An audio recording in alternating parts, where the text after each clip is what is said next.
Let's just talk a little bit more about the market. You touched on a little bit there about how, there's obviously there's crazy money that came into collectibles over the last couple of years. And a lot of people have their perspectives and opinions on this. I think ultimately, when you have a world that is shut down and we aren't going to the movies every week, we aren't going out to dinner, we're not taking trips to Disneyland and these things, you have a lot more disposable income. And then, like you were saying earlier, you got people that are working from home or laid off and at home, and they're on their phones or their laptops, and you have all this instantaneous information. We're able to watch YouTube videos and learn about first appearances that maybe we never knew about before, or we're just and we have the time and the money.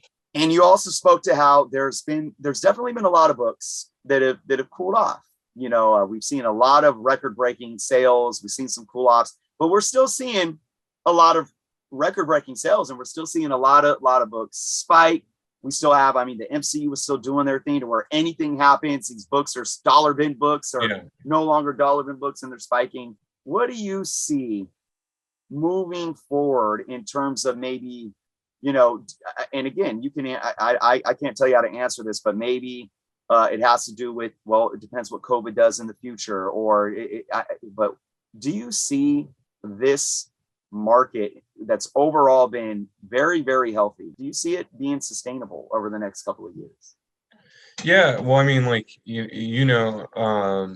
and I know, again, this is I think I've heard you kind of throw around similar kind of thoughts with this, but like supply and demand, like so, like that's always the key to value of things. And when it comes to certain books, the thing is like a great example is Hulk 181.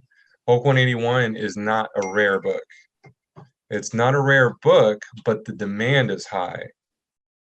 And so even though the supply is high, that's why, the price still remains high. Well, if the demand for Hulk 181 dropped off, the price would tank. That's not going to happen because it's Wolverine.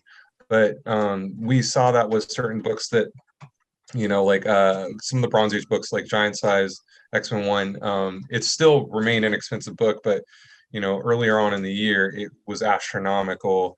And then what happened is then as soon as people started thinking the price was dropping, it was like kind of a domino effect, and everybody panicked, sold.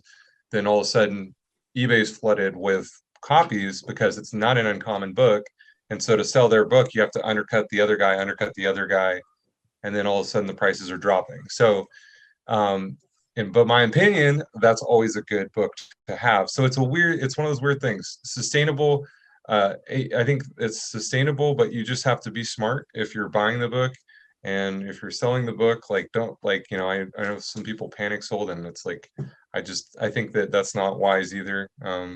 Sell for a good reason, not because you think the sky is falling.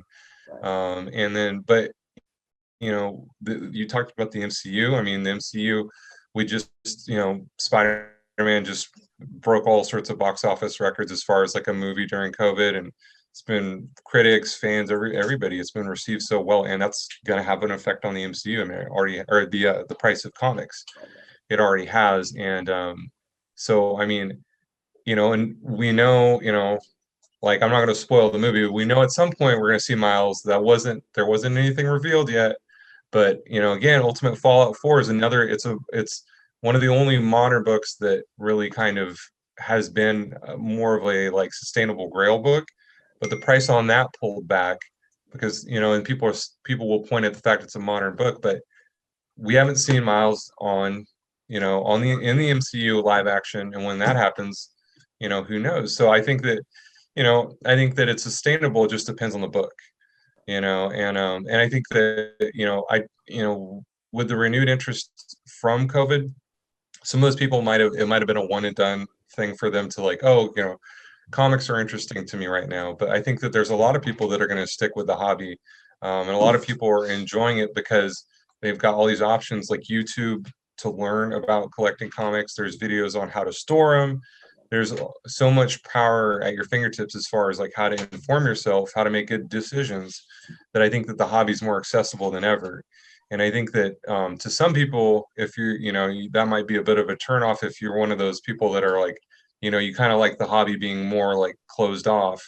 It's a really opened up, but I think it's a great thing for sellers and buyers, like I think that you're seeing more people pushing books out on different platforms, which makes them more available, which makes the hobby grow. And I think that growth is good for everybody.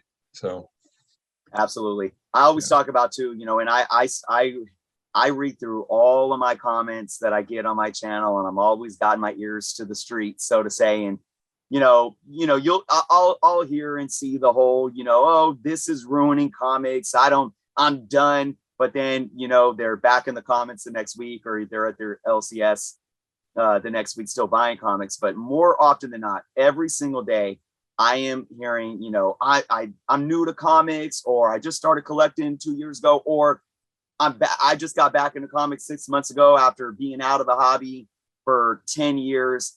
And it's just amazing. I mean, I'm sure you guys probably get that with, the Oh folks yeah, coming into the stores definitely, and whatnot. definitely.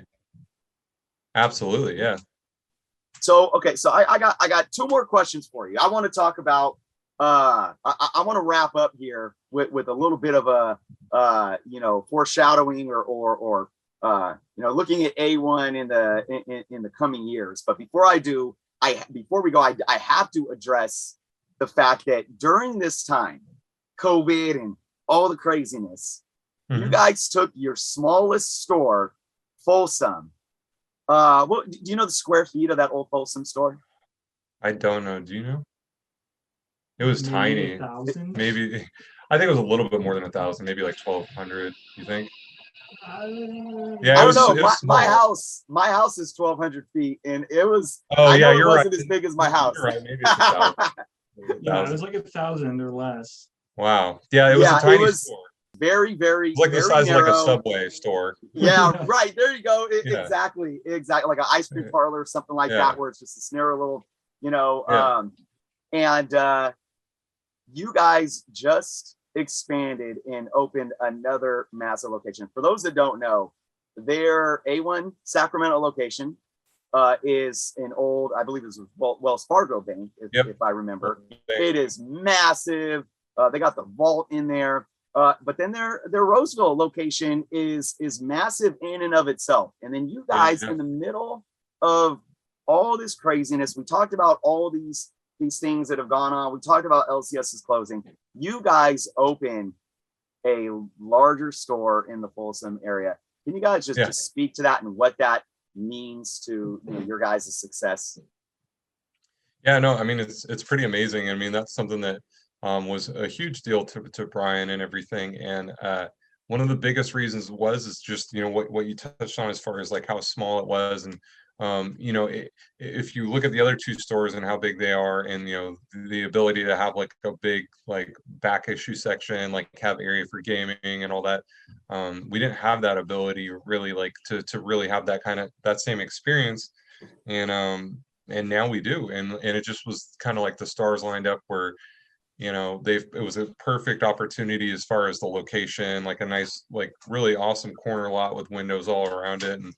And it just, Brian was happy with the spot, and it just felt like it was something made sense, and it's awesome. So it's a great place, and I've only been there like once since we fully opened it because I've been so busy here. But yeah, it's an amazing shop in and of itself, and it's great for people that are maybe more up that way, that have trouble making it down to Sacramento. So it's awesome. Yeah, we're very fortunate to be in the situation to do that, for sure. Absolutely awesome. Yeah, congrats to you guys. It's definitely well deserved for sure. So all right, Wes, I gotta ask. So we talked a lot about what's been going on over the last couple of years with A1 and with the industry. We talked about a lot of evolution, a lot of adaptation going on. I'm going to assume that, how this industry evolves and how folks adapt is going to continue over the next, 3, 4, 5 years. Where do you see A1 Comics, and how do you see them evolving and adapting 5 years from now? That's really hard to say. I know that we just got the warehouse, which you've been to, and then we're we've been talking about doing an expansion here at SAC. It's not nothing solid yet, but as far as just making some more room, so we're just looking to keep like making things, updating the in-store experience, updating our website, which Avery is the main person behind, and he's been making it like I'm sure you remember the old website. The new website is like it's like light years ahead.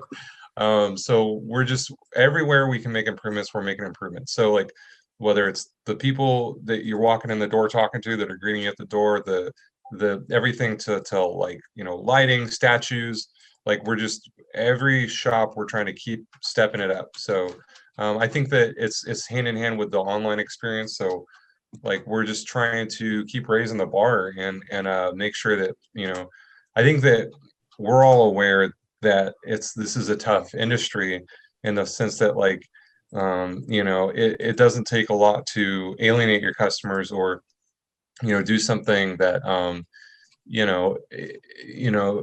we feel very fortunate, and so we're going to try and do what we can to kind of like sustain that by being the best we can be. So Absolutely.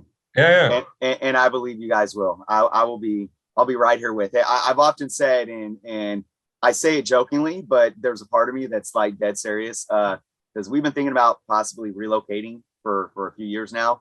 And in the back of my head, I always tell myself, what am I going to do without my A1 comics? So that just goes to show, what you guys mean to me. So I definitely, appreciate all you guys have done over the years. It's funny because your story with A1 is very similar to mine, being a transplant from the Bay Area, coming up here. And, I remember the first time I walked into the Sacramento A1 store, and I'll never forget that experience. So, but yeah, so Wes, do you have anything that you want to just let the viewers know? Anything coming up, where to direct them? I mean, obviously, I always got all your guys' links below in the description, guys. So go check out their website, follow them on Instagram, whatnot. Anything else you want to throw at them? Yeah, I mean, we've been doing a lot of fun videos and whatnot that are we post on Instagram and YouTube and whatnot. I know you've seen some of them, some pretty great stuff that we've been doing here. So yeah, please check those out. And we're glad to have anybody just come by and give us a shot. Even you don't need to buy a book from our live sale to be a part of it. You can come hang out. We're happy to just have cool people hanging out with us, having fun. And between Avery, Lamb, and myself, we've got like a great crew of people. And we're very thankful again for Brian for building all this and just giving us this space to play in. Like this is his domain. We're just kind of here keeping it going. Yeah. All right, two quick like Sure. round robin fire questions Sure. or before we go. One, any update on shipping to Canada for your live sales? Oh no, we do it. We do have to. It's just one of those things where it's a little bit tricky, and we just kind of work it out like case by case. So like if you're in Canada, you just basically DM us, and we'll work out the details. Because we just want to make sure that it's a little bit tricky. So we just want to make sure that we do it accurately because we're real meticulous with our shipping. Right. Okay. And last question. This is Sure. it. Brian Pete statue in front of the Sacramento store. When's it coming? I think he would. We joked. Yeah. I joked about getting a statue made of him at his desk, just like scowling into the distance. Awesome. We're working on it. I'm with Maybe it. a big oil painting. So yeah, I think he would. We'd have to do that without his knowledge for sure. Yeah. I was just thinking, like a sideshow size statue. Yeah, a sideshow side. If somebody from Sideshow is watching this, let us know. There we go. Yeah, awesome. Yeah. All right, guys. Big shout out to Avery for making his first cameo appearance on Journals, Comics, and Pop Culture. Wes, thank you so much. Really appreciate you taking the time today, guys. Again, please, like I said, you do not need to be in the Northern California area. All their links and information is below. Follow them on Instagram, whatnot, Twitch, here on YouTube. And guys, I'm telling you, especially when they're, you know, keep a lookout for their upcoming sales. And if you're even, I tell people, you know, if you're in Redding, Reno, San Jose, Stockton, anywhere in the Northern California area where you can take an hour or 2 hours drive for the day, it's absolutely worth it. So Wes, thank you again. Thank you all for watching. Please give A1 Comics some love and support. Yeah, and Happy New Year's, everybody.